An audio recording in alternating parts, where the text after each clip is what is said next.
Shabbat shalom, everyone. Shabbat shalom.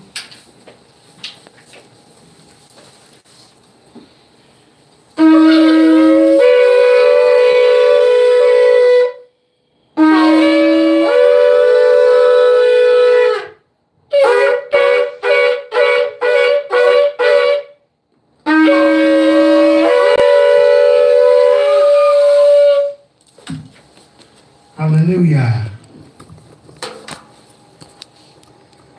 Taste and see that Yah is good. Let us bow our hearts and take our petitions before the throne of the Most High. Yah, we come today saying Todah Rabbah for all that you have done, for all that you are doing, and for all that you will do in our lives, in the lives of your Yehezqēls, and in the lives of all Yisrael, wherever they are scattered. We come today with an attitude of gratitude. You have shown us mercy, your goodness, your grace, and given to us your Torah. And for that, we say Todah Rabbah. And above and beyond, you have given us your Yahid, Yahushua HaMashiach, who has paid the price for us with his blood, the price that we can never repay. Again, we say Todah Rabbah.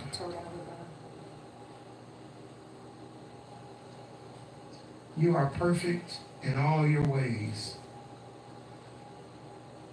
You are worthy of all of our thanksgiving, worship, sacrifice, praise, adoration, and worship.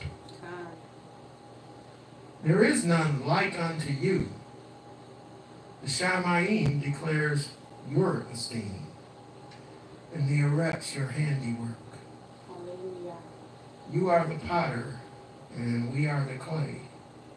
Mold us and shape us into the people that you would have us be on today by the hearing of your Torah. We ask that you would unstop our ears, and that you would open our eyes to what your Ruach HaKodesh is saying to the called out assemblies on today. Help us to retain it in our hearts, write it on our hearts, and on our inward parts, we pray. We ask that you would forgive us our sins, where we have fallen short, missed the mark, sinned against you with our mind or with our lips. We ask that you would forgive us on today. We accept that our ancestors walked contrary to you, and as a result, you walked contrary to them too. And we understand that is why we are here in a strange land that speaks a strange tongue, in a land that our fathers did not know, in a land where they don't respect the old and they don't respect the young, but bondage is the way of choice. We understand that we deserved, and our ancestors deserved, what you did. And we say, Todah Rabbah, that it's not forever, but that you put a limit on it in your word. And that time is coming to an end. And the end of Esau is the beginning of Yaakov. So we look forward to dwelling with you, to being with you, to being your inheritance, We thank you that we are your inheritance on today. These are things that we cannot thank you enough for. Sometimes it's hard to find words to even approach thanking you. The magnitude of what you have done for us is greater than anything that we could have thought or imagined. And so we come today asking you to draw nigh unto us as we draw nigh unto you. Hallelujah. Hallelujah. If we could have worship to please come and recite the Shema.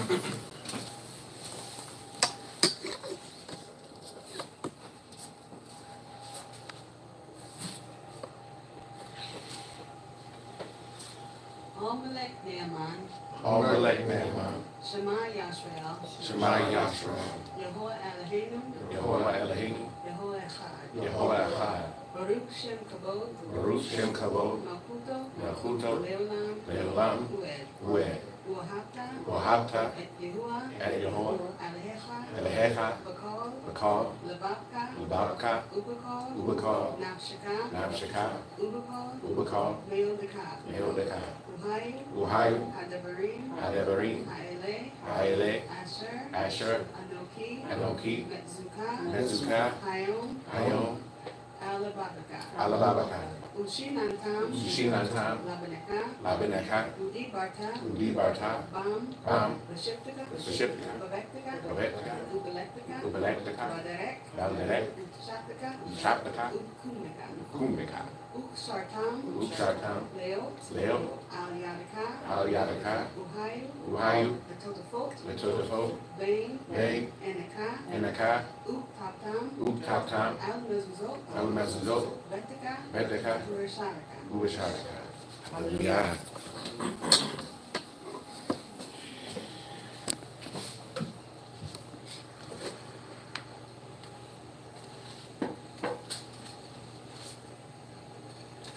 If you are able, we're going into the praise and worship portion of our service today. And you're welcome to sing along, to dance in front of the Most High, to be joyful and make a joyful noise.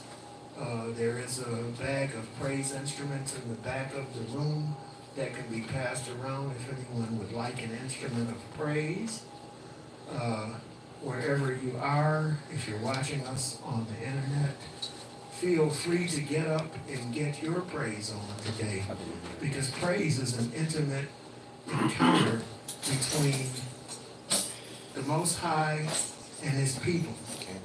And so it's important that we praise him. Did you know that we were made to praise him? Okay. And so feel free to join in and praise on today. Hallelujah. Hallelujah.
I want the faith of Abraham. I can't wait until we go back to the land. Hand in hand, I can't wait until we go back to the land. Hand in hand, hallelujah,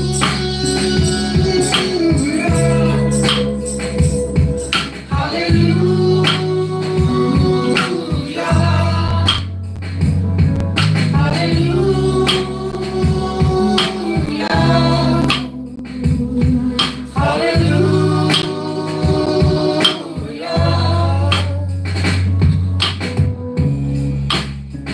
hallelujah. Yah is worthy of all of our praise. Wherever you are right now, I want you to forget about anything else. Forget about your problems. Forget about your sickness. Forget about anything that's trying to get your attention and concentrate on Yah.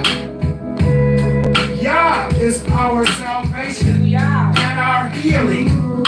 Yah is our deliverer. Yah is our strong tower. Come on and give him some praise with me. Let me hear you say hallelujah. Hallelujah. Hallelujah.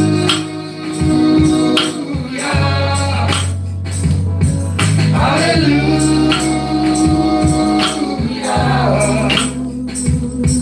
Hallelujah.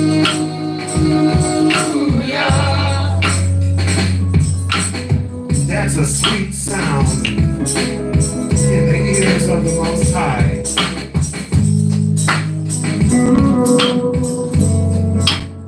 When he hears his people praising him, that's a sweet sound in his ears. Let me praise him with the string instruments.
get back into the land. I don't know about y'all, but I want to dance like David danced. I want to sing like Solomon sang. I want to pray like that I am. I want the faith of Abraham. I can't wait. I can't wait until we go back to the land. Hand in hand. I can't wait. I can't wait until we go back to the land. Hand in hand. Hallelujah. When the praise go up. Hallelujah. The prophet comes down. Hallelujah. When the praise go up. Hallelujah. The prophet comes down. Hallelujah. When the praise go up. Hallelujah. The Baraka comes down. Hallelujah. When the praise goes up. Hallelujah. The Baraka comes down. Give him a hand of praise. Give him a hand of praise. Give him a hand of clap. He is worthy. He is worthy. He is worthy of all of our praise. He is worthy. He is worthy. Hallelujah. At this time, I would like to ask for Kalia to come and read a psalm for your hearing of her choice.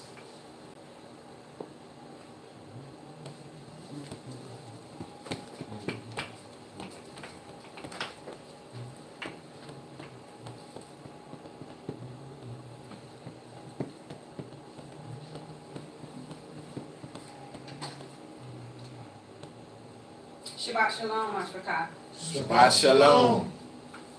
I will be reading Tehillim, chapter 68. Elohim arises.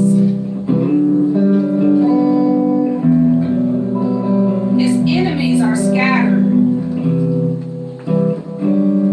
And those who hate him flee from before him. As smoke is driven away, you drive them away.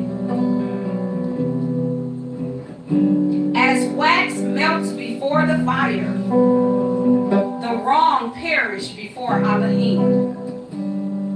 But the righteous are glad. They exalt before Elohim. And they rejoice with gladness.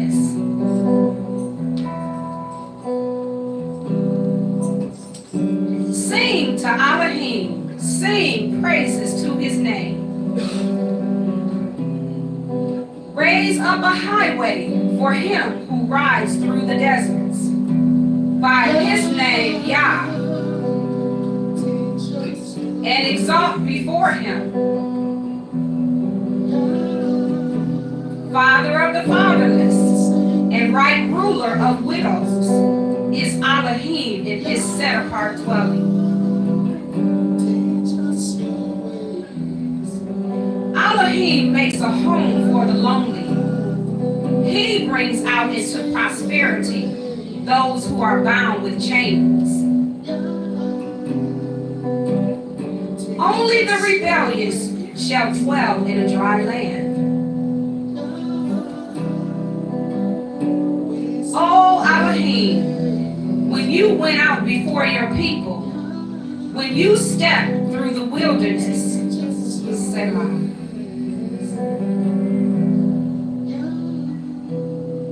The earth shook, and the Shamaim dropped before Elohim. The Sinai shook before Elohim, the Elohim of Yasharal. You, O Elohim, sent a shower of plenty. You confirmed your inheritance when it was weary.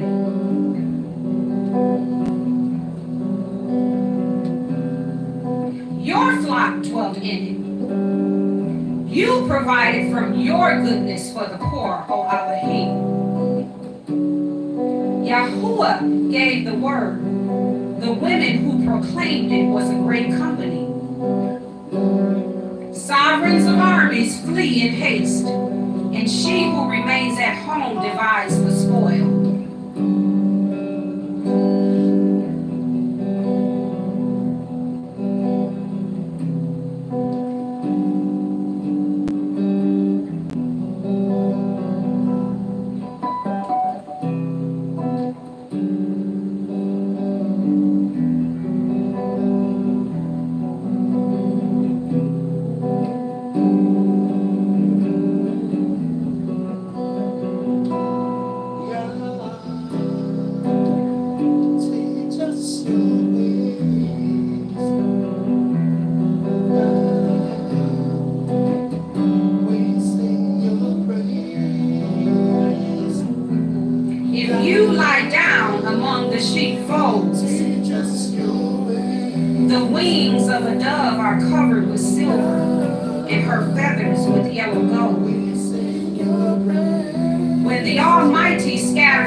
Yahuwah even dwells there forever. The chariots of Elohim are 20,000. Thousands of thousands Yahuwah came from Sinai into the set-apart place. You have ascended on high. You have led captivity captive. You have received gifts among men, and even the rebellious, that Yah, Elohim, might dwell there. Barak be Yahuwah day by day.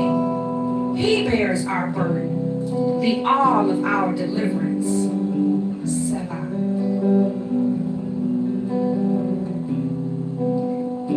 Our all is the all of deliverance, and to Yahuwah, the Master, belong escapes from death. Indeed, Elohim smites the head of his enemies, the hairy scalp of him who walks about in his guilt. Yahuwah said, I bring back from Bashan. I bring back from the depths of the sea, so that you plunge your foot in blood, that the tongues of your dogs have their portion from the enemies.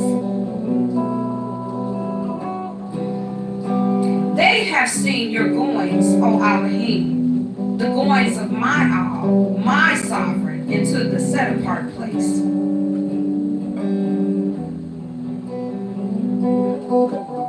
The singers went in front, the players on instruments after them. Among them were the young women playing tambourines. Bless Elohim in the assemblies, Yahuwah from the fountain of Yasharal. There is Benjamin, the smallest, their ruler, the leaders of Yehuda, their company, the leader of Zebulun, the leader of Naphtali. Your Elohim has commanded your strength. Be strong. Oh Elohim, this you have worked out for us.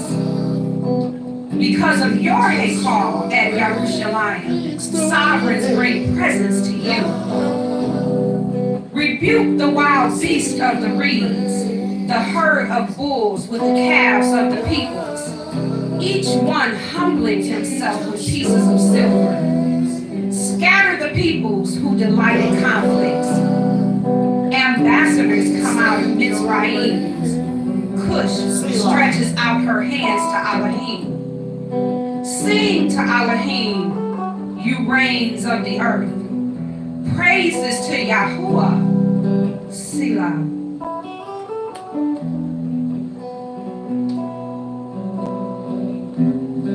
To him who rides on the ancient highest Shamaim. See, he sends out his voice, a mighty voice. Ascribe strength to Elohim. His excellence is over Yasharah, and his strength is in the clouds. Oh, Elohim, awesome from your set-apart places. The all of Yasharah is he who gives strength and power to his people. Barak be Elohim. Hallelujah. We sing your praise.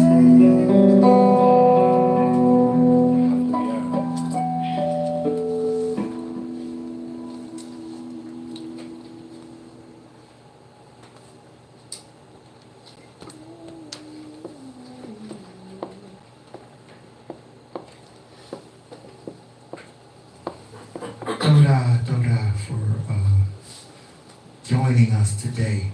We welcome you.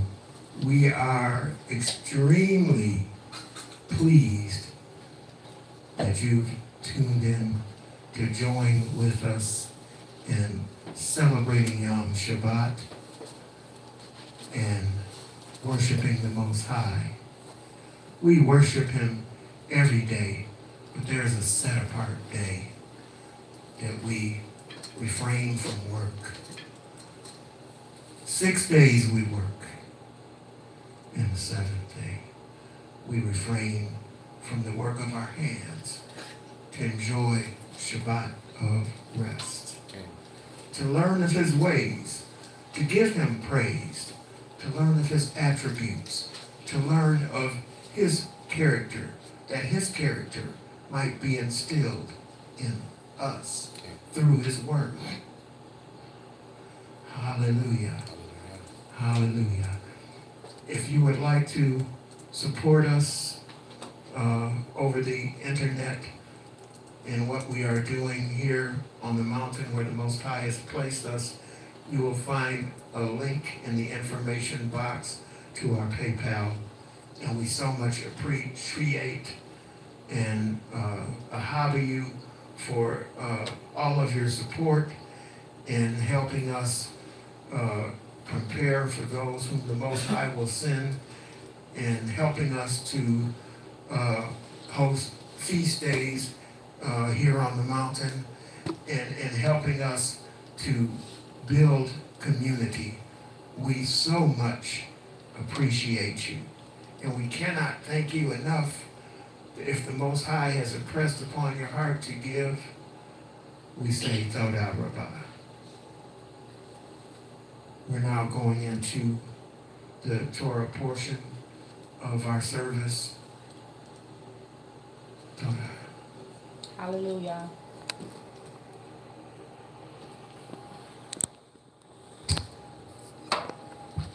All right. Once again, Shabbat Shalom, everyone. Shabbat Shalom. Today we will be in Ezekiel, the 10th chapter, and the 11th chapter. Today's title will be Sit Tight, I Will Deliver You. Last week, we saw that our ancestors had gotten caught up in worship in secret places, and caught up in the worship of the nations round about them. We see it in our day and time, and how there are secret societies. And last week we were studying, Ezekiel was taking by the Spirit, that they were shown that even in the temple, that they were in there behind closed doors, secret spaces, having secret worship, secret societies. They were caught up in that, and we still see it in today's time, the Freemasonry and all the secret societies that people belong to. We have to move away from these things. We have to move away from trying to be and to doing the things that the nations are doing. There's a lot of things that are going on around us that we must be very, very leery of. And if we're not, then we can find ourselves caught up in the very things that the scriptures have been warning us against. They have a tendency to go back to Egypt, wanting to go back into Egyptology and to wisdom teachings of the Egyptians. These are the things that we're even finding in this walk as we're awakening, understanding that we've been lied to by the nations around about us. Many are struggling with where to go, struggling with what to do and what is the truth. And they've allowed themselves to get caught up in Egyptology, once again, a study of those things that the Most High has told us to stay far away from. We don't get involved in the celebrations that they do, their holidays. The Most High has given us the days in which we are to meet Him on, our feast days, our time of festival. Those are the times that we are meeting Him, not the times that the heathen are coming together, not the times when they are celebrating. And we have to be careful not to get involved in these things. So, with that, we understand that they have gone astray. They will be judged and they will be punished for what they have done. If we are going to follow suit with them, then we will be judged with them. Okay. It's not as if we've not suffered enough. We have suffered greatly because of the sins of our foreparents and the sins that we have even gotten caught up in. But to be judged along with the heathen is something that I'm not willing to do. Okay. I'm coming to the understanding of the situation and circumstances in which we're in. And I'm striving to move away from it that I might live a set-apart life. So we've got to find out what that means, what that looks like. Scripture consistently tells us that we had a responsibility to follow His laws, statutes, and His commandments. And in doing so, there is many things that we're going to learn, many things that we're going to have to unlearn in how we worship Him, on the days that we worship Him. Often we get caught up in when trying to move away from the society, the people that worship the sun and stay away from the sun worship. And we also have to stay away from those that are of the synagogue of Satan, to try, not to follow after what they've done and what they're doing. There's so much that we have to study, so much that we have to learn, and so much that we have to go before the Father and ask Him to reveal to us, because our writings have been taken away. Okay. And so we have to piece so much together to strive to gain an understanding. And so the scriptures let us know that we would be fed all kinds of stuff. Ezekiel was expressing that, the bread that had all kinds of mixed grain in it to be cooked on human dung. It was defiled. Mm-hmm. This is what we've been taking in while we've been in this captivity, defilement. Why? Because it's been prepared for us with human wisdom and understanding, and not that of the Most High. The Most High was warning us that we're bringing in other matters, matters that come from the society in which we live in, that we are doing things that cause Him jealousy. We have to make sure that we're not bringing in those things that would cause Him to be jealous of our worship. It all belongs to Him. Okay. No other, only Him. So we're going to be in chapter 10. 10 and 11. We'll start at the first verse. And I can read that. Chapter 10, verse 1. And I looked and saw in the expanse that was above the head of the cherubim, like a sapphire stone, having the appearance of the likeness of a throne. And he spoke to the man clothed with linen and said, Go in among the wheels under the cherub, and fill your hands with coals of fire from among the cherubim, and scatter over the city. And he went in before my eyes. Now there were 6 men that were to bring destruction, destroyers, to bring destruction within the city because of the sinfulness of the people. But before they were allowed to go through, one that had an inkhorn had to go and mark the foreheads of all of those that were mourning and crying out for the sin of the city. Those were to be spared, but those that had given way, had allowed themselves to get caught up in idolatry and all of these things that went against the Most High, those were to be slain. Okay. Those were to their bodies would be the bodies that would defile the temple, because they would be piled up as they were destroyed. And it was so many that Ezekiel began to wonder if there was going to be any left, if there was going to be any remaining that would worship him. But these then were told now to get hot coals and to spread them out over the city, because the city would be representing the city would be under judgment. Continue. Verse 3. And the cherubim were standing on the south side of the house when the man went in, and the cloud filled the inner court. And the esteem of Yahweh went up from the cherub over the threshold of the house, and the house was filled with the cloud, and the court was filled with the brightness of the esteem of Yahweh. Mm-hmm. And the sound of the wings of the cherubim was heard in the outer court, like the voice of El Shaddai when he speaks. And it came to be, when he commanded the man clothed in linen, saying, Take fire from among the wheels, from among the cherubim. And he went in and stood beside the wheel. Mm-hmm. And the cherubim stretched out his hand from among the cherubim to the fire that was among the cherubim, and took some and put it into the hands of the man clothed with linen, who took it and went out.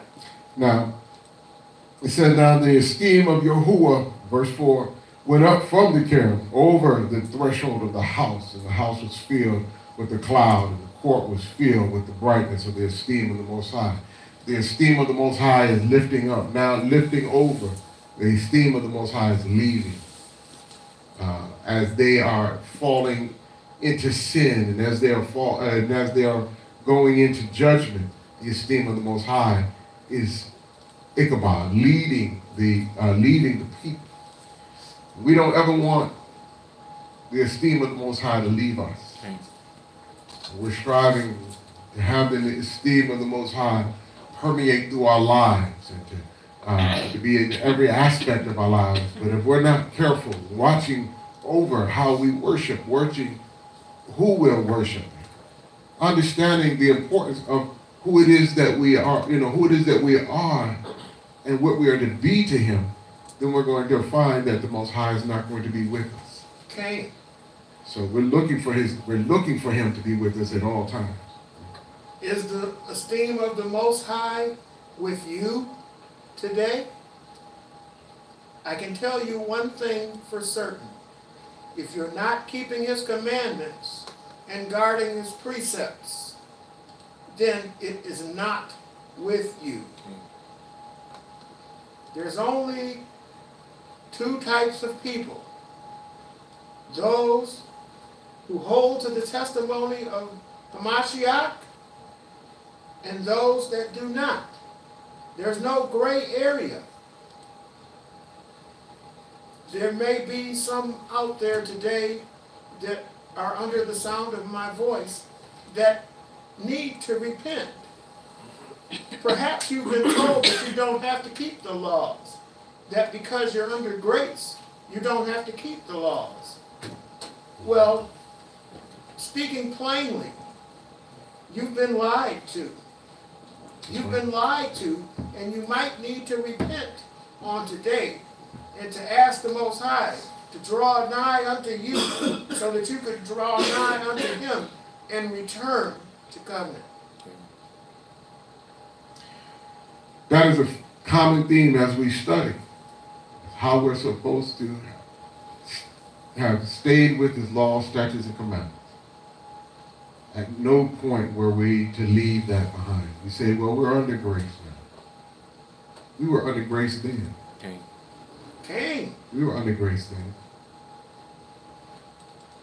Anytime that they sinned, anytime that anyone committed a sin, they had opportunity to repent, to bring forth a sacrifice before the high priest for atonement. Mm-hmm. And then they would be brought back into right standing with the Most High. That's grace. Okay. It's the same thing that we're doing today. It's just that we have a greater sacrifice in that we look to his Son, but it does not give us the right or the freedom to leave his commandments. Okay. We are people under covenant. Our people made a covenant with the Most High at the base of the mountain. That covenant still stands today. Many are wondering, and I remember telling a gentleman this week that covenants are forever. Okay. Most High has not moved away from this covenant. That's right. And I gave him proof.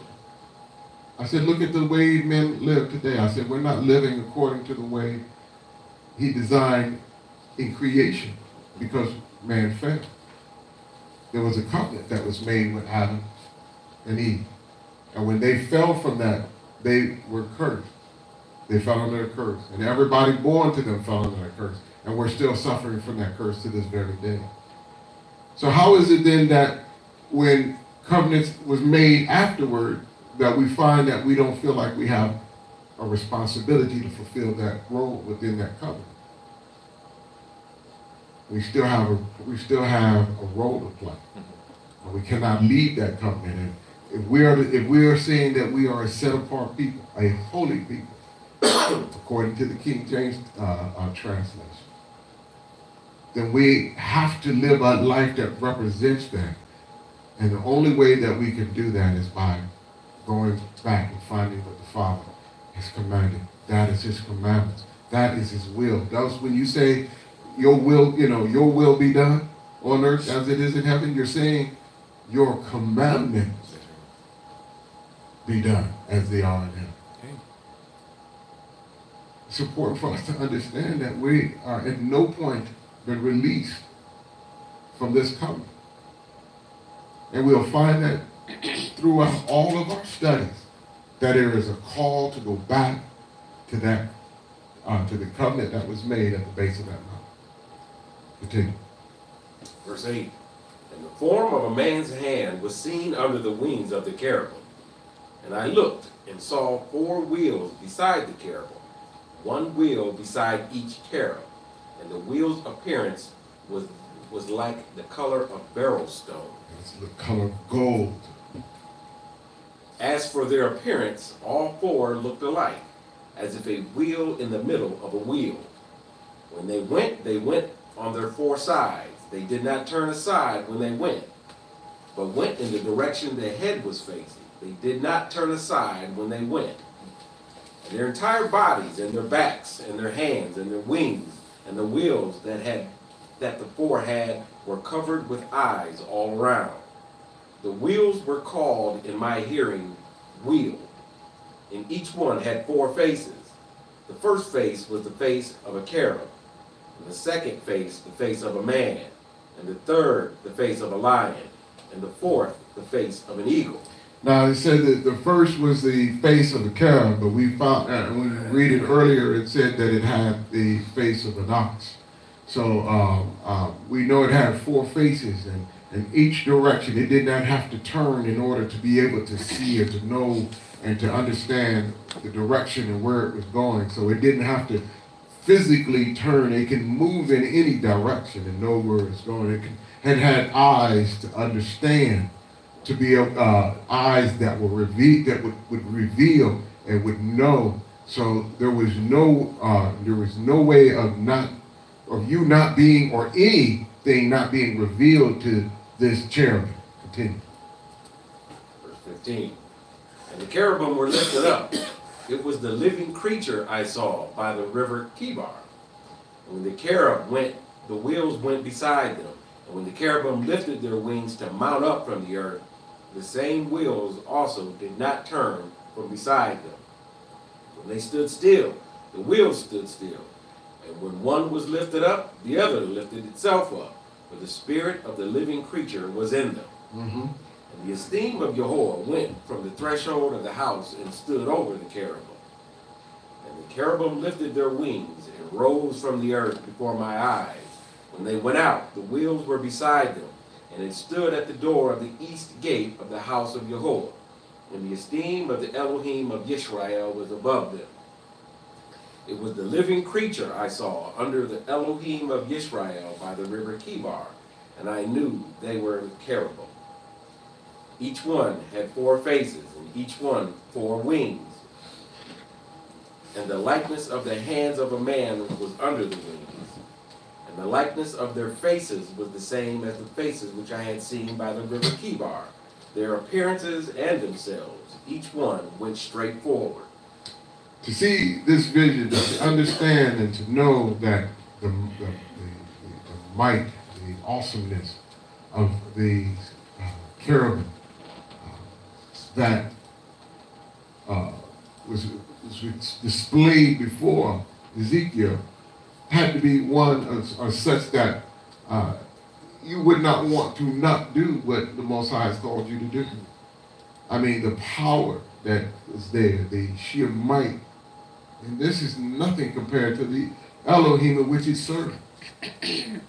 But it was a demonstration of just the glory and the power of our Elohim that stood before Ezekiel as he is being instructed and guided as to what to do, and to see the condition of the people and why they were being going into captivity in Babylon.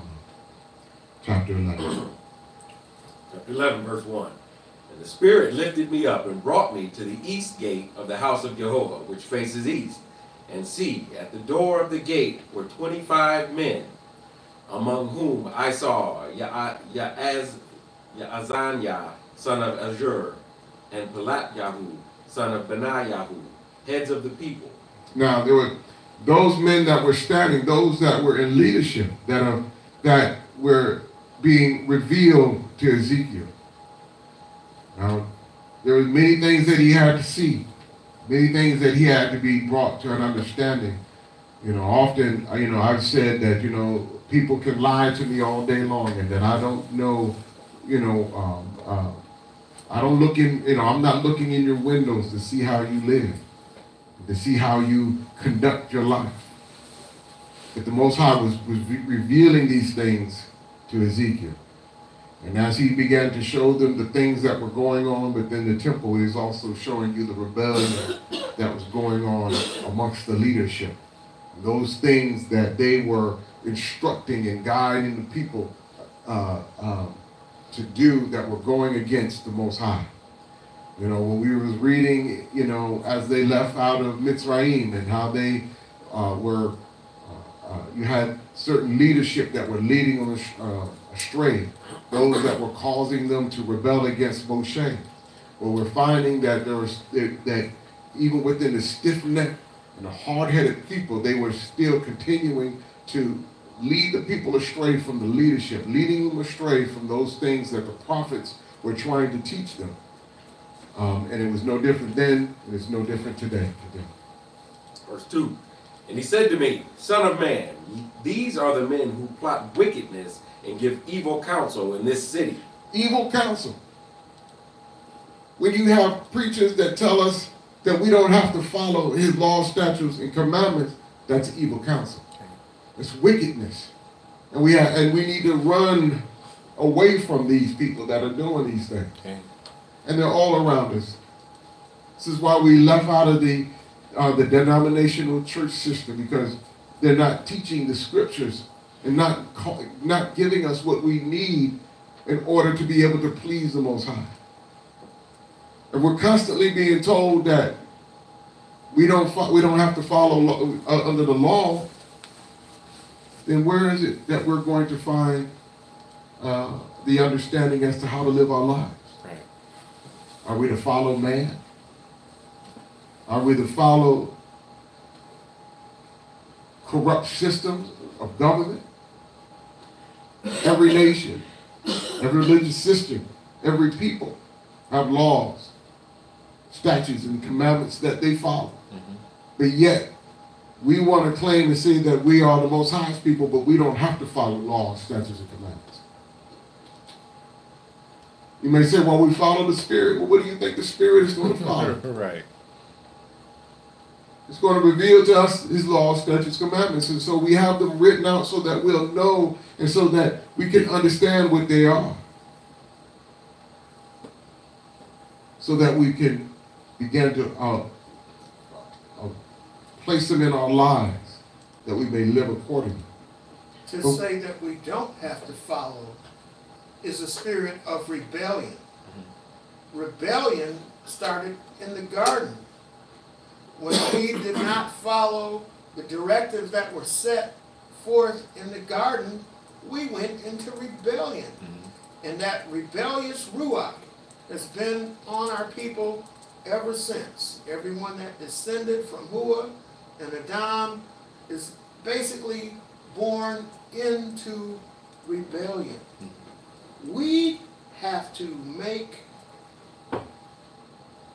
in these last and wicked days, to try to follow the commandments. We cannot listen to man telling us that we don't have to follow. We do have to follow.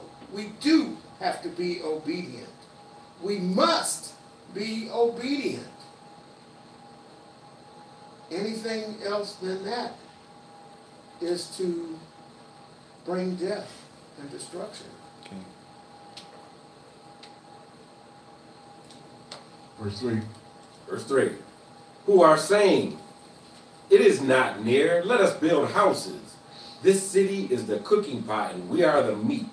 They're saying that, or they're disagreeing with what the prophet had prophesied as they would be taken into captivity into Babylon. To understand what they were talking about or what they were rebelling against, we have to go into Jeremiah, who was a contemporary of Ezekiel during this time, prophesying as well. And in Jeremiah, the 29th chapter, let us start at verse 4. Yirmeyahu 29, verse 4. Thus saith Jehovah of hosts, Elohim of Yisrael, to all the exiles whom I exiled from Jerusalem to Babel. Build houses and dwell in them. Plant gardens and eat their fruit. Build houses. This is the instructions that the Most High was giving to Jeremiah to give to the people. You are going to be carried away into captivity. But when you get there, I want you not to fight against what is going on. Not to rebel against what is going on. But to settle in. Because you're going to be there for a while. Build houses. He says, I want you to build houses and dwell in them, plant gardens, and eat their fruit. Continue. Verse 6. Take wives and bring forth sons and daughters, and take wives for your sons, and give your daughters to husbands, and let them bear sons and daughters, and be increased there and not diminished. We don't want your numbers to go down. You're still going to be His people. Yes, even though you have sinned, even though you're being punished. We need you to go in, and I need you to begin to live your lives. Marry. Your sons and daughters should marry. Don't diminish in your numbers of people. Continue to multiply. Verse 7. And seek the peace of the city where I have exiled you, and pray for Yahweh for it, for in its peace you have peace. Pray for the city. Wherever you go, pray for that place that you're in. Why? Because as that place has peace, you will also have peace. Continue. For thus said Jehovah of hosts, Elohim of Yisrael, let not your prophets and your diviners who are in your midst deceive you, neither listen to the dreams which you are dreaming. So, understanding that there are going to be those that are false prophets, those that are leaders amongst your people are going to start telling you things that they ought not be telling you. They're going to have false prophecies. They're going to have instructions and guidance that the Most High calls wicked. Why? Because it goes against those things that he was teaching. So he's telling them to build there. But yet, we see in Ezekiel, they were saying, we're not supposed to build. Continue reading. Verse 9. For they are prophesying falsely to you in my name. I have not sent them, declares Jehovah. I've not sent them. They're not of me. They were to listen to Jeremiah. They were to listen to Ezekiel as they were prophesying, as they were speaking those things that the Most High was revealing to them to share, to speak with the people with. Continue. Verse 10. For thus saith Jehovah, when 70 years are completed at Babel, I shall visit you and establish my good work toward you to bring you back to this place. So I'm not going to leave you there perpetually. You're not going to be carried away and then vanish and disappear. But there's going to be a time frame that has to be played out, 70 years. And after those 70 years, then I will return to you, and then I will be do good to you again. You will begin to hear from him again when your punishment is over. But in the meantime, build houses. In the meantime, plant gardens and eat of the fruit of the garden, the vegetables and the fruit of those things that are growing. Pray for the place that you're at, that it doesn't become destroyed, that the laws that are there people are following, good is happening. Why? That you may have peace as well. Does anyone see a parallel between them going into Babylon and us being in a strange land now? Okay. There's many false prophets today that are telling you that you don't have to keep the laws, Right. that you don't have to guard his precepts, that you don't have to keep his commandments. But Deuteronomy 18 and 20 says, but the prophet who presumes to speak a word in my name that I have not commanded him to speak, or who speaks in the name of other mighty ones, that same prophet shall die. And if you say in your heart, how may we know the word that Yah has not spoken? When a prophet speaks in the name of Yah, if the word does not come to pass or come true, that is a word that the Most High has not spoken. The prophet has spoken it presumptuously. You need not be afraid of him. Okay. Ezekiel 11 and 2, he says, he said, Son of man, these are men who plot wickedness and give evil counsel in the city. He says, what are they, and what are they saying? He says, who are saying, it is not near, let us build houses. So this is not the time to build houses. Then there is a saying here that I found that I had to look a lot to find out what they're talking about. But it said the city is a cooking pot, and we are the meat. And what they're saying is that in this place that they have been taken to, that the city, that they are in the midst of the city, or in essence they are in this cauldron or this cooking pot, and they are the meat that is in it. This pot, therefore, is protecting them and keeping them from the fire or that judgment that resides on the outside.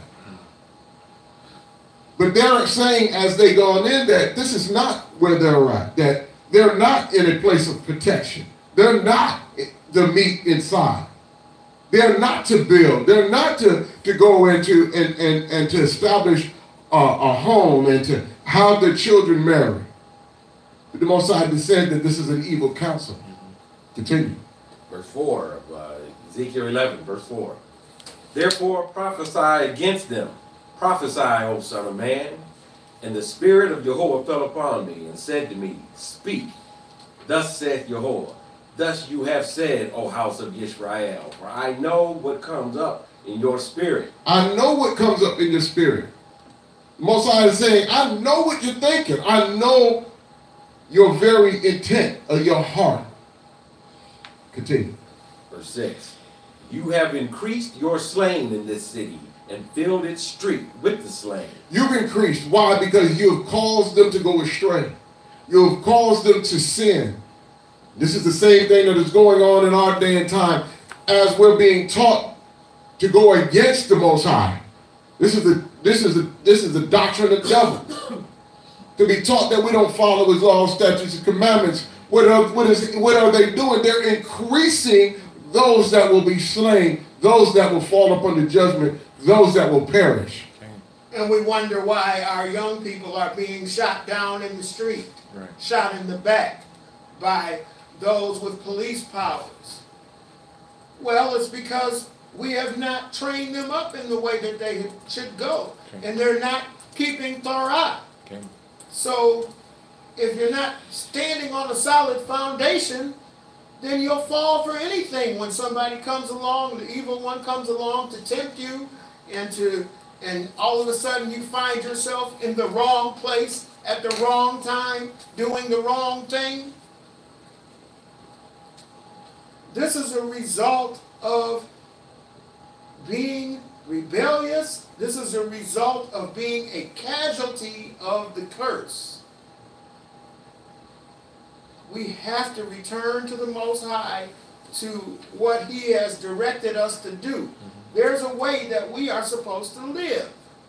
And as long as we continue to live in a way that doesn't line up with his word, we will continue to see our young people shot down in the street. We will continue to be brutalized as a people.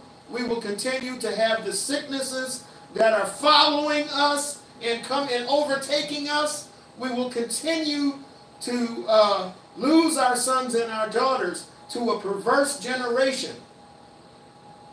We are in a perverse generation now. You can see it all around you.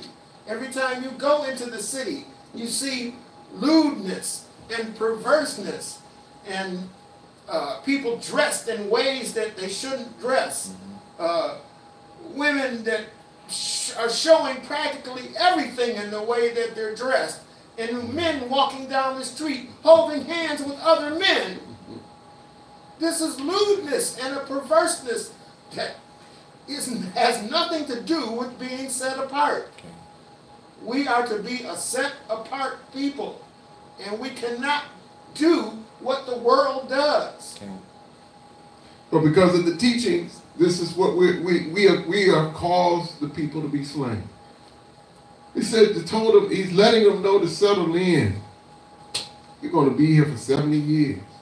Settle in, build houses. Build houses, plant vineyards, eat the fruit of the land. Marry your children off. But no, they didn't want to do that. They were listening to the wicked counsel of leadership around them and not following the counsel of the Most High. So the Most High then began answer to the prophets, or to the false prophets in verse 10, saying, read.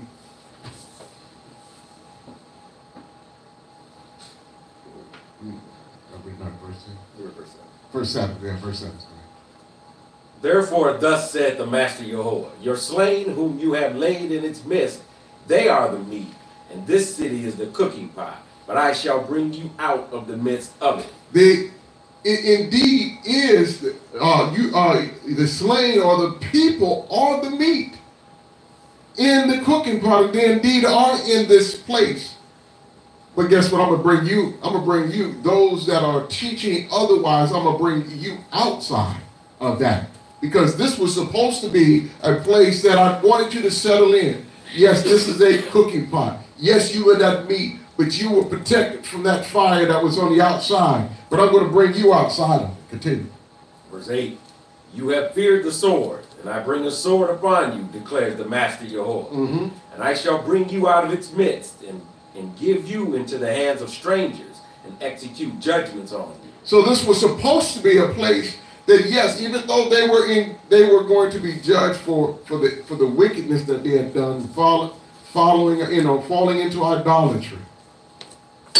It was still in a sense a place of protection. It was a place of protection that they would be within this walled city, or in this pot, or this cauldron that would protect them from the fires or the judgment outside. But they would be brought outside. Now those wicked leaders would be brought outside. They were fearing the sword, thinking that they had to do these certain things and teaching the people against what the Most High had already instructed them. But your very fears that you had, you're going to experience because of the false teaching that you have been given. And so you will be judged. You will be taken outside of this pot. You will be given over into judgment to the hands of wicked sinners. Continue. Verse 10. By the sword you fall. At the border of Yisrael I judge you, and you shall know that I am Yahweh. This city is not your cooking pot, nor are you the meat in its midst. At the border of Yisrael I judge you. This is not yours then. You want to teach wrong, you want to rebel, you will be brought outside. This is not your cooking pot. You're not your place of safety. This is not going to be a place where you're going to be allowed to settle in. Why? Because you've been teaching the people error. We want to make sure that we're not teaching error. Although I was a pastor in the Christian church, when the Most High gave me the truth, I had choices to make. Do I continue to teach those things that I had been taught, those lies, or do I come out of those lies? Okay. To begin to teach those things that the Most High required. Because if I wanted to hold on to the lies, then my covering would have been taken off, and I would have been put outside for judgment. I want to be where He has caused us to be. That cooking pot is not the place that He has designed for us for life, but it's the place He wants us to settle in for a time being. Build your houses, plant your vineyards, and marry. False teachers were telling them, no, this is not it. This is not, the time is not for that. This is not what He was talking about. But this is indeed what He was talking about. And those that were teaching against that, those are the ones that will be judged outside the gates. Continue. Verse 12. And you shall know that I am Yahweh, for you have not walked in my laws. Walked in my laws. Again, we'll consistently see that over and over again as we study Torah, as we study the prophets. And what is important to understand is that the Messiah said, don't even think that I'm going to do away with what? The law or the prophets. So what the prophet is speaking concerning the Most High is exactly what our Messiah, or Hamashiach, was saying that I'm not doing away with. These are the things that I'm upholding. I'm going to live this out. You will see it fulfilled in my life. Why? Because you are supposed to be like me and fulfill it in your life as well. Read that again. You have not walked in my laws, nor executed my right rulings, but have done according to the rulings of the nations which are all around you. So it is important not to follow after the nations that are around about. Okay. There is much to be for us to be attracted to within the nations that are around about us, and they're all around us. We have African nations around us. We have Arab nations around us. European nations around us.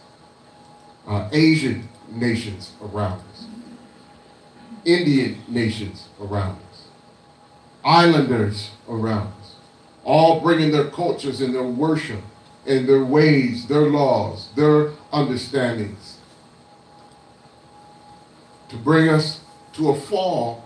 And we have to be set apart from all of these things.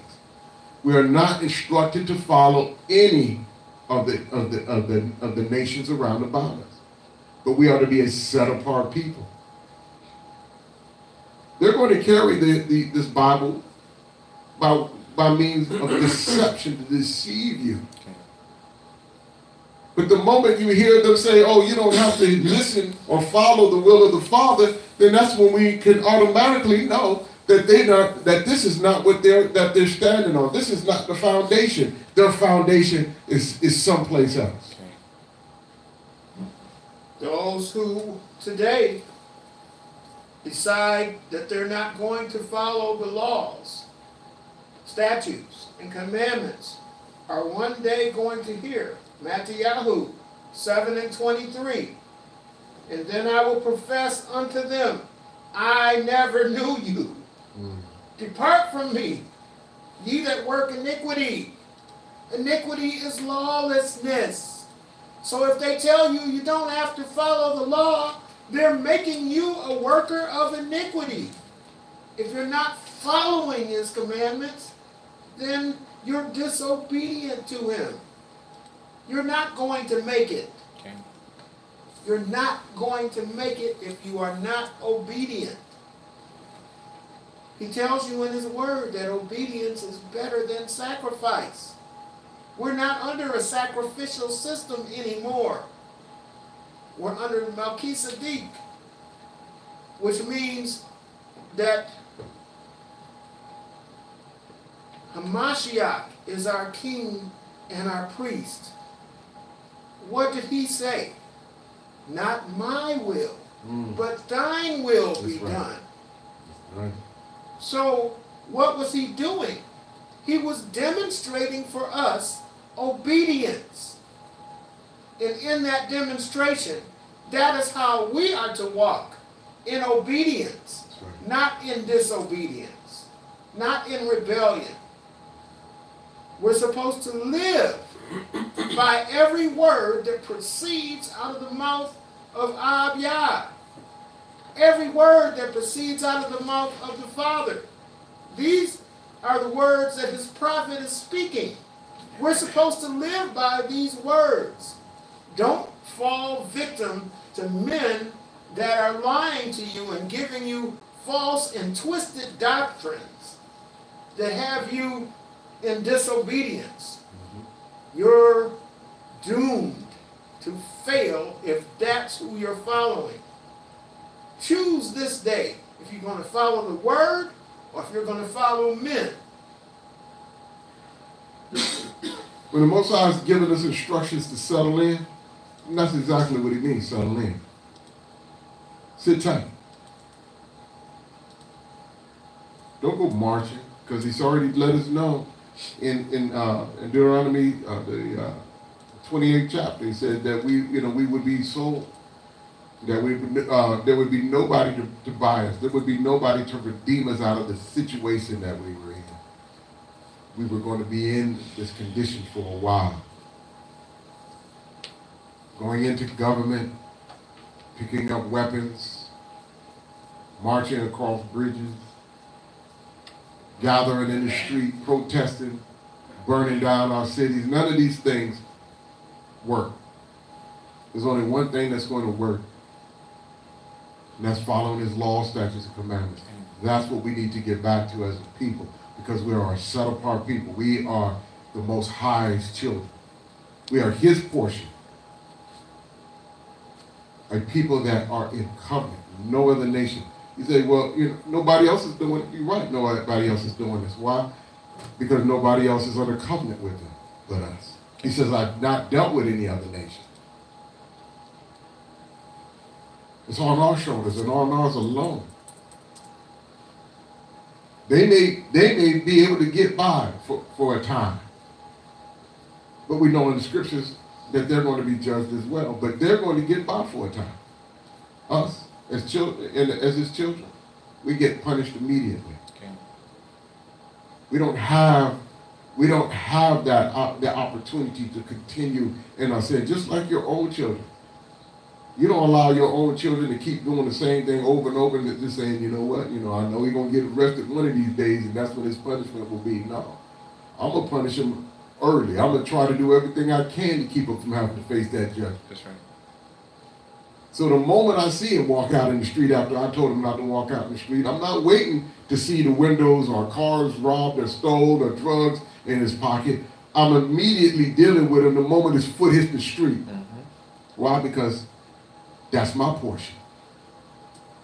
And if we're the Most High's portion, he's going to deal with us immediately as well.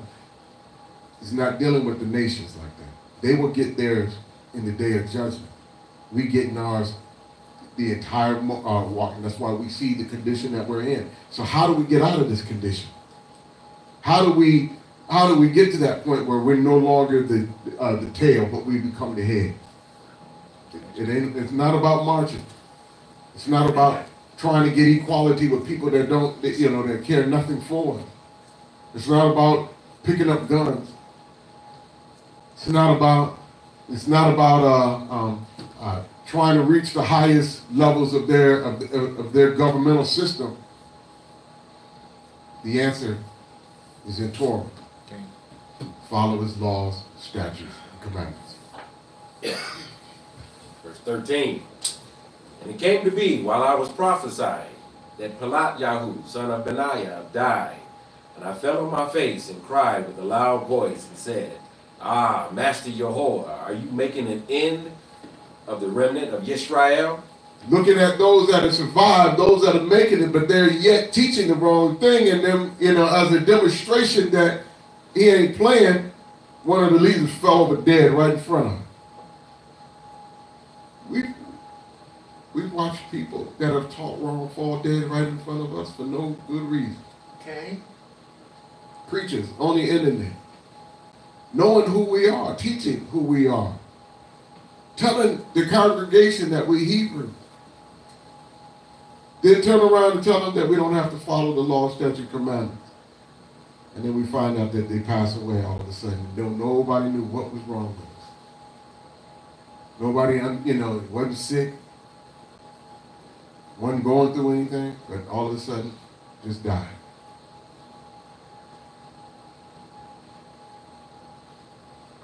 We got to get the message at one point. Stop this mess.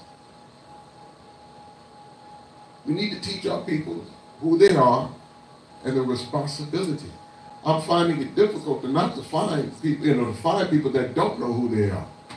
They all know who they are. They know that they're Israel. Everyone that I speak to, as I pick them up, driving Uber, they understand, but they don't understand the responsibility.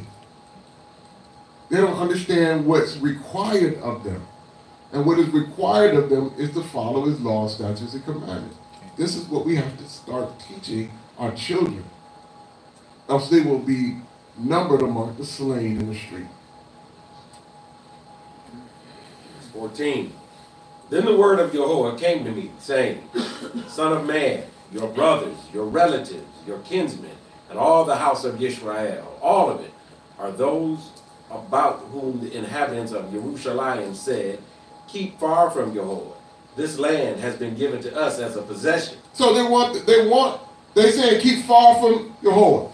Keep far, that's the same thing that they're doing today. Oh, we his chosen people, but keep far from him. You ain't got to listen to what he says. Don't follow his commandments. Keep far from him. Don't even look in the Old Testament. Many of them don't even know what's in there. Been preaching for decades. They know certain sins are abomination. Then you turn around and tell them that eating pork was an abomination. Show me in the scripture. How come you don't know that? It's because you have been teaching for so long to do away with the Most High that you don't have to listen, but you want the blessing. Oh yeah, you want to be his chosen people. You want the promised land. The Most High was explaining to Ezekiel, all your family, your own relatives, all of these people that you claim to be yours, they out there believing that they don't even have to listen to me no more. They don't have to have anything to do with me. Saying be safe far from it. But this land is ours. I can do what I want, live what I want, reject all of his commandments, but yet be blessed according to his promises. Not so. Verse 16. Therefore say, thus saith the Master Jehovah, although I have sent them far off among the nations, and although I have scattered them among the lands, yet I was for them a set-apart place for a little while in the lands to which they came. Now, always see it interesting when gears are shifting. Up to this point, he's talking about Babylon. Then all of a sudden, he started speaking concerning scattered throughout all of the nations. Understand that, yes, we were to sit tight. As the instructions from Jeremiah was that, you build, that you go in there, you sit tight, but you understand that he's going to come back for you. He's going to come back for you. Let's go back to Jeremiah, the 29th chapter.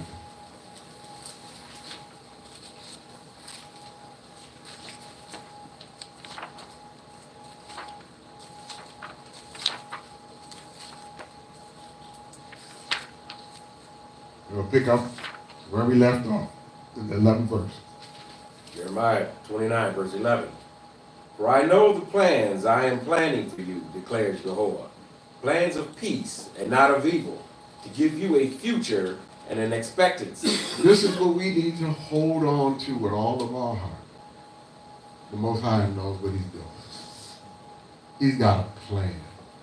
Sometimes we look around and we don't know what that is. I haven't been given the blueprint.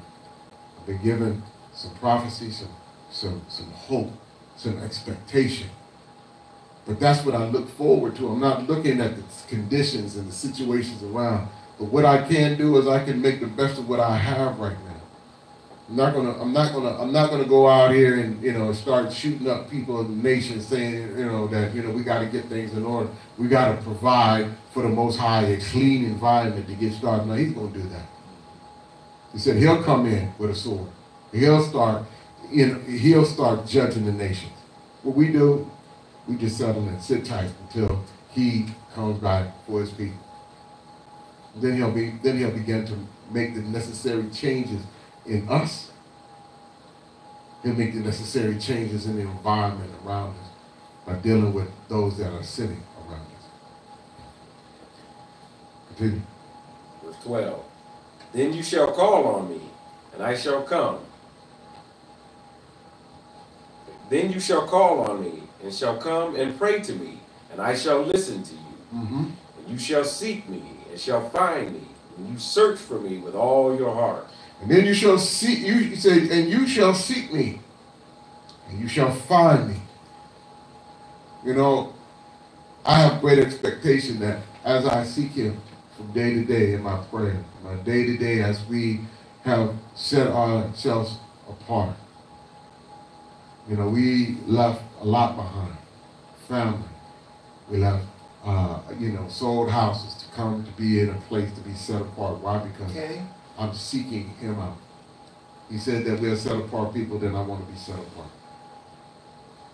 I'm seeking to hear him, and he's going to reveal himself to us one day in a way that has never been revealed to us before.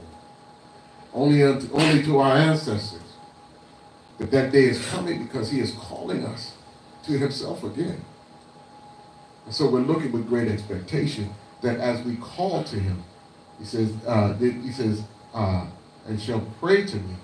He said, I shall listen to you. And you shall seek me and shall find me. When you search for me with all your heart. When you what? Search for me with all your heart. So this is the way that we demonstrate to Yah that we're all in. we're searching for him with all of our heart. We're keeping his commandments, guarding his precepts, accepting Hamashiach for who he is, and we're showing true repentance. Now let's look at the other side of it that happens when you're not doing those things. Mattithyahu 15:8. This people draweth nigh unto me with their mouth, and honoreth me with their lips, but their heart is far from me.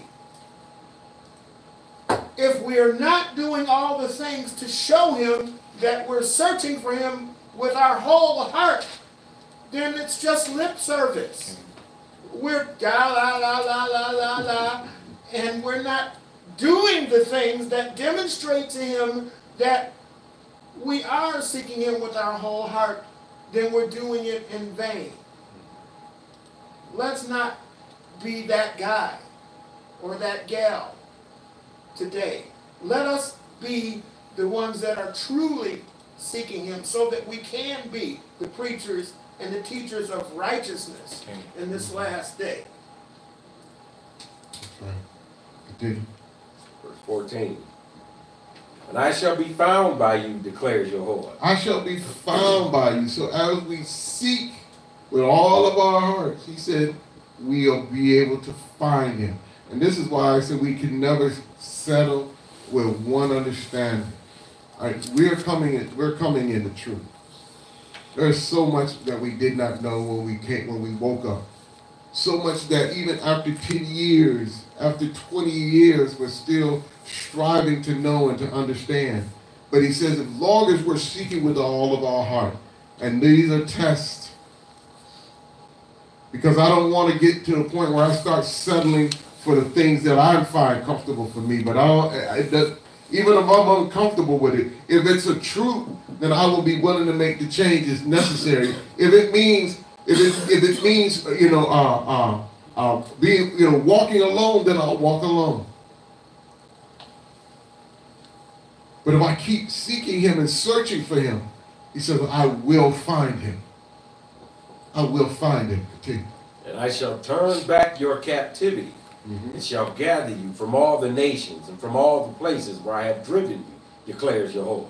And I shall bring you back to the place which I have exiled you. Let's go back to Ezekiel. Because I'm going to gather you from the places that I've scattered you. The Most High knows where all of us are at. He knows the conditions of our hearts. And although we're waking up and we're coming to the knowledge and understanding that we are his, many of us are finding out that we had a heart for the nations that are around about. Many are finding out that we have a heart to follow only the masses. We were willing to come out because there was a mass awakening in front of us, and we were willing to attach ourselves. But then as it begins to give us more truth, then we say, you know what, I'm going to stay put because the masses are not moving, so I don't want to move ahead with the knowledge that he's revealing to me. That's not the heart the Most High is looking for. But he's looking for those that are saying, I'm willing to be set apart. I don't need to be like the nations, the people. I don't need to even be amongst the popular, amongst the hard-headed people. But to follow you as you begin to reveal truth from truth to truth.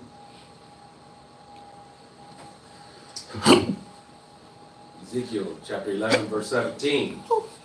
Therefore say, thus saith the Master Yahweh, and I shall gather you from the peoples, and I shall assemble you from the lands where you have been scattered, and I shall give you the land of Yisrael. So we see here that it's not just referring to Babylon. That's right. Therefore say, thus says Adonai, I will even gather you from the people and assemble you out of the countries where you have been scattered, and I will give you the land of Yisrael. Countries. Understand, and we've been lied to on every hand. I mean, there's teaching out there that go all that are all over the place. There's we're starting to hear teaching that Jerusalem or that area there is not our land, that our land is in the Americas. We're finding people all over the place because of their own heart's desire, the things that they're looking at, the things that they can make sense of. But we've been scattered all to the four corners, and the Most High is going to bring us back to the place that He has called us from, that He has given us, and He is going to give us Yisrael again. Verse 18. They shall go there and shall take away all its disgusting matters and all its abominations from there. And there's a lot of that going on in the land right now. A lot of that is going on in the land. A lot of abomination and disgusting things. Every year, they have the largest gay parade every year, right there in Tel Aviv. And so when we go, all of these things will be wiped out. Okay. Verse 19. And I shall give them one heart and put a new spirit within you. And I shall take the stony heart out of their flesh and give them a heart of flesh. So we will be given a new heart, one that is sensitive to the Most High and His will, His laws, and His commandments. One that won't be so hard and to get to reach, because we need. I mean, and we can see how stiff-necked and hard-hearted of a people we are. Even as we strive to come together and to unite in a language, we're all over the place. When we strive to come together to unite in the understanding of the Sabbath, we're all over the place. Some of us that are doing things different. It always brings me joy to to see that even if we are we don't understand or we don't see things the same way, that we can still love each other. We can still come together as a people. Why? Because we have to understand that in the end, the Most High is going to clear up all of this. Okay. But if we're going to be so hard-hearted, where the moment I see that you're not following the way that the things that I understand, then I hate you, or I don't want to be around you, I don't want to worship with you at all, then that is a stony heart. And we're looking for the Most High to begin to change our hearts, to soften our hearts. Continue. Verse 20. So that they walk in my laws and guard my right rules and shall do them. And they shall be my people, and I shall be their Elohim. This is why He needs to soften our hearts, He says, so that we'll walk in His law and to guard His right rules. These are the things that we are struggling with, when we first came into this walk, we met people that were been in the walk for years, and they would say, we're struggling with pork. I'm like, how is it that you could struggle with that? It's because of the heart condition. Where is your heart? Do you truly love the Most High and those things that He's commanded? Because if you do, then you'll begin to give up those things the moment you realize that those are an abomination. That's what He sees them as, abomination. And if they're abomination to Him, they must be an abomination to us. Okay. I don't even, I struggle, even with restaurants that cook pork, and then I go in there and try to get, you go in there to get breakfast and you get, you don't want bacon, so you say, cook me up some turkey sausage and some turkey bacon. But are they going to cook that on a completely clean, set apart grill? No. Are they going to lay the strips right along with the strips of the bacon that they're cooking for somebody else? Right. Okay. That's an abomination. I mean, if we, if they were cooking right, most of us wouldn't even, we would say, nah, no thanks, I don't want that turkey bacon. If it has to be fried are cooked right there on the same grill with the rat. Right.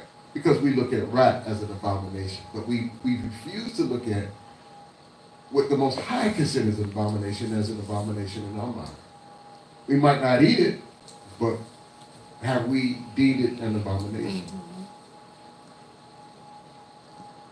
So we have to sometimes check these things and to see where our heart is at. Okay. Verse 21. But to those whose hearts walk after the heart of their disgusting matters and their abominations, I shall recompense their deeds on their own heads, declares the Master Jehovah. So he's going to bring judgment upon their own head. He's going to turn back those things of that disobedience back on them and punish them. Continue. Verse 22. And the cherubim lifted up their wings with the wheels beside them. And the esteem of the Elohim of Yisrael was high above them. And the esteem of Jehovah went up from the midst of the city and stood upon the mountain, which is on the east side of the city. Mount Allah is the same place that Mashiach will return when he comes back. But this is the esteem of the Most High leaving the city. Continue. And the Spirit lifted me up and brought me in a vision by the Spirit of Elohim into Kadeshma, to those in exile. Going back to that place of exile in Babylon. Continue. And the vision that I had seen went up from me, and I spoke to those in exile of all the words of Jehovah which he had shown me. And he spoke all those things to the very groups of men, the elders. Understand that we are on this journey, that the Most High is revealing things as we continue on this journey, as we continue to grow and as he's beginning to awaken us more and more. There's things that are going to be revealed. He's revealing things even within the very prophets that have spoke of old. Okay. Those things that are continuing to happen in our own lives. There are secret societies going on in our midst of these churches. I grew up not even knowing and understanding what I was looking at. We have Hebrews, people that are calling themselves Hebrews, wearing stuff that comes from secret society. Unless you know what it looks like, unless you know what it represents, it goes over your head. Why? Because those are those things that are hidden behind closed closets, behind walls that Ezekiel had to dig in to see that they were doing stuff that were an abomination to the Most High. These are the things that continue to exist around us. We got teachers that are teaching us against the very things that the Most High has instructed and given us as we're in this land of our captivity. We know that we're not, man is not going to deliver us, so why are men continuing to try to deliver us out of the situation? We just need to sit tight. He's going to reveal to us the very things that we need to do. But he is separating for himself a remnant. Not giving everything out all at once. Yes, the masses are going to wake up and understand who they are. And as the masses wake up, I'm going to start separating those that are waking up with yet a love for the nations round about. Because there are going to be some that can't give up things that the Most High is asking them to give up. There's going to be those that are unwilling to make the changes that the Most High is saying, I want you to change. If he says, I want you to be set apart, there are going to be those that are going to say, you know what, I don't want to be set apart. Why? Because I don't want to disrupt the lifestyle of which I have. But that's separating the remnant from the masses.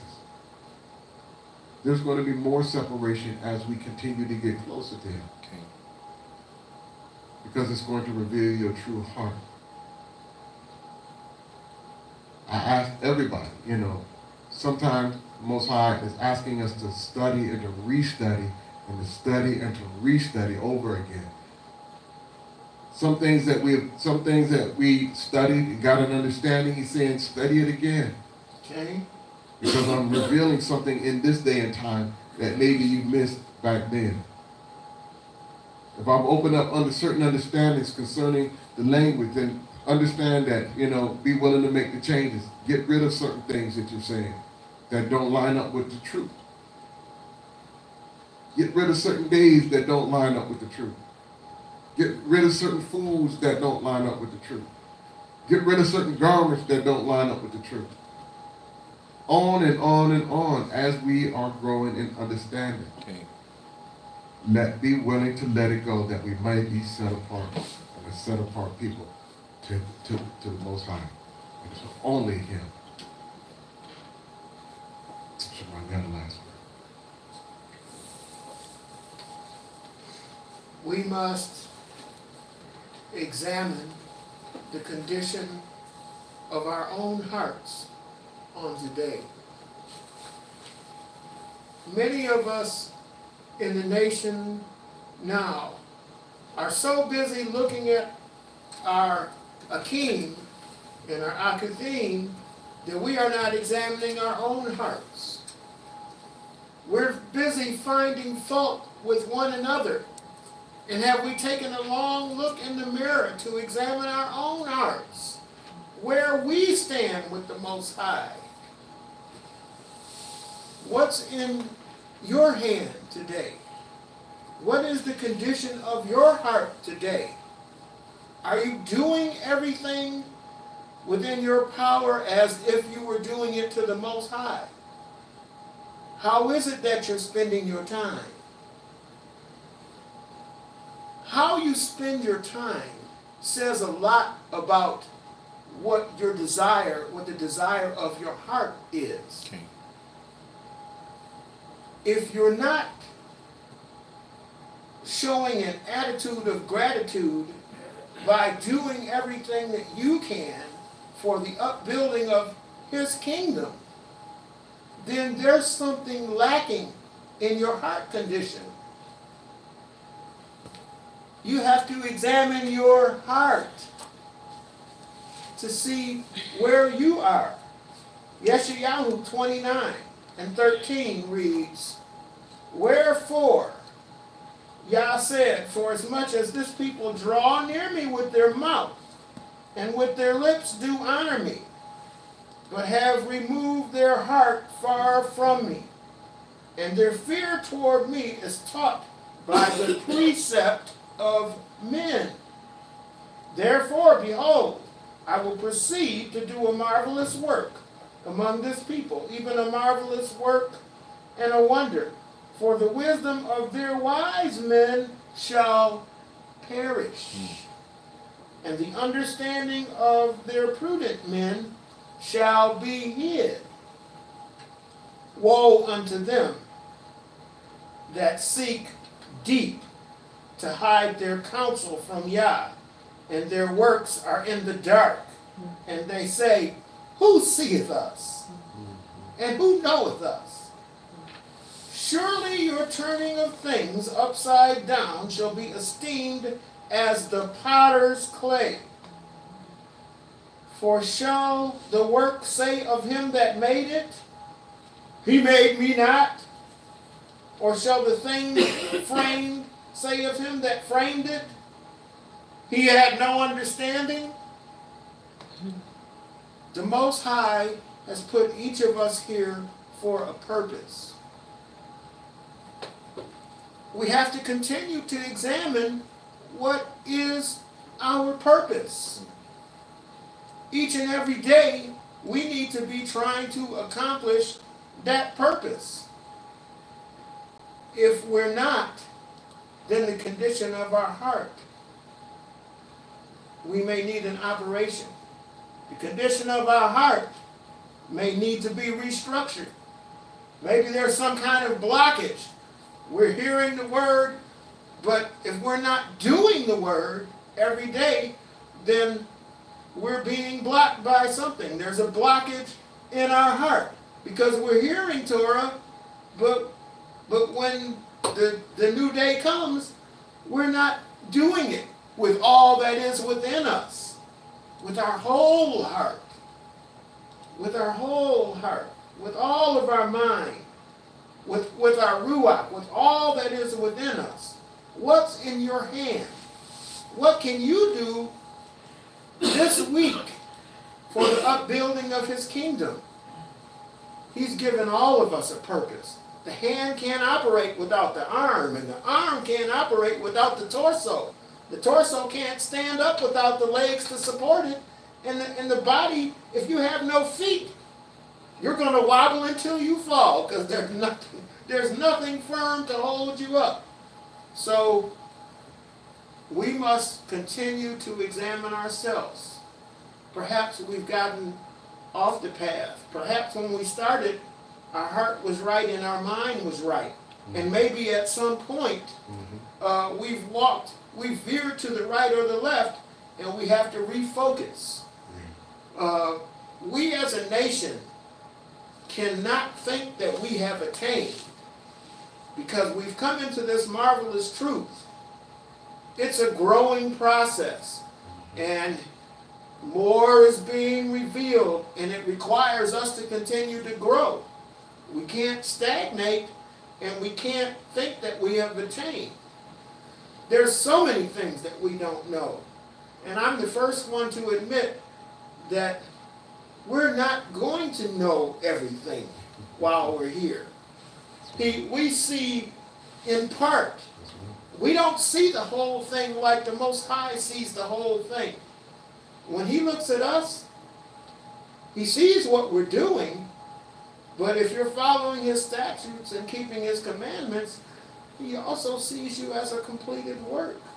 He sees what the end of you will be. So we can't think that we've attained and we can get off the path of learning, the path of doing, and the path of walking in the way. Each of us must be careful to continue to allow ourselves to be molded and shaped by him so that we can grow in his understanding. When we found out that the Gregorian calendar was wrong, we had to move away from that. Our ancestors didn't have these. They didn't have these. They didn't have anything but what the Most High put up in the sky. The sun will tell you what time it is. When you get up in the morning and you see it rising in the east, you know it's probably about 5 or 6 o'clock. When you see it straight up above your head, you know that it's noon time. It's time for lunch. If you woke up out of a coma and you saw the sun above your head, right above your head, you'd know that it was lunchtime. When you see it going down in the west, you know it's about 5, 6 in the evening. The moon, it starts our month. It determines our month. And from that, we start counting. 6 days we work. On the 7th day is the Shabbat of rest. The moon is the only luminary that happens in stages. It proceeds in stages through a cycle. And the cycle is the same every month. So if you woke up in a coma, out of a coma, and you see the new moon, you know it's the beginning of the month. That's right. This is how our ancestors reckoned time. They were not looking at a computer. They were not on a cell phone. They could tell you what time it was. They could tell you what time of year it was. They could tell you what time of day it was by what the Most High has placed in the sky. So when we came to that understanding, it required us to grow and to change. We couldn't stay in a thing where we were going 1, 2, 3, 4, 5, 6, 7. 1, 2, 3, 4, 5, 6, 7. 1, 2, 3, 4. Where did we start counting at? You have to start from somewhere. All right.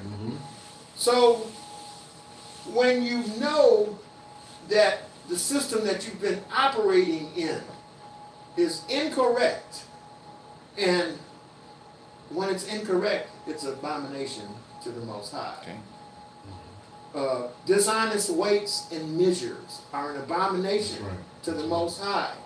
So when you add extra day every year over thousands of years, what day did you start counting from? Right. When the Most High said that you were going to forget his Shabbats and his new moons and his feast days, he said you were going to forget them. Right. But yet, we want to claim that we still know them. How is that? When are we saying we don't believe his word when he said you're going to forget my feast days and my new moons and my Shabbats? I think when you begin to understand that you've not attained and that there's still more to learn, our posture has to be that we're willing to learn what he wants to show us. If we display a hard heart and we say, I'm not going to do that, I'm in my understanding, that's not the way it goes, then we're hardening our heart. And that can't be the posture that we take. So if I find out that I'm pursuing something in error, then I'm willing to change to whatever the Most High wants me to follow. But I can't have the posture in my heart that I'm not willing to do what it is that he's directing me to do. Otherwise, I'm in rebellion. And that's not a place where we want to live. We don't want to live in rebellion. That's what our ancestors did. That's why we're here now in this land of our captivity. Because they rebelled against the Most High. And we don't have the luxury of rebellion. Because he might be merciful to us, or we might not wake up tomorrow. Let's go before him and thank him for his word. Well, there was a response from online, Blessed of Judah 2017, which was the family from Jackson, Tennessee, that was supposed to come today. They said, these were all the questions I was going to ask about when I visit. Praise Yah for this lesson. Hallelujah. Hallelujah.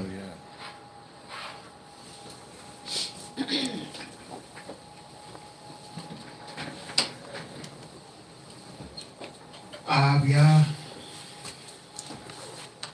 we come saying Todah Rabbah for what you have revealed in your Torah today. Todah Rabbah for all that you have done, all that you're doing in this moment, and all that you will do in our lives, in the life of your Yehezqēls, and in the lives of all Yasharal, wherever they are scattered. We ask that you would barak them today, those who are guarding your precepts, those who are keeping your commandments, those who, with their whole heart, want to follow you, those who are willing to become as little children to follow you, those who are willing to leave everything to follow you. We ask that you would barak them on today. We ask that you would open the eyes of those who are still sleeping, who do not know who they are, who do not know their heritage. Those that are yours, wake them up in these last and wicked days, that we may share your Torah with them. Use us as instruments for the upbuilding of your kingdom. In these last days, use us as the preachers and teachers of righteousness, because you have always had a remnant. And your remnant has always been faithful to you, no matter what's going on around them. Help us to keep our eyes stayed on you and our minds stayed on you. Help us to meditate upon your word day and night. Help us to repent, to fast, and to pray according to your word, so that we may demonstrate to you that we are seeking you with our whole heart.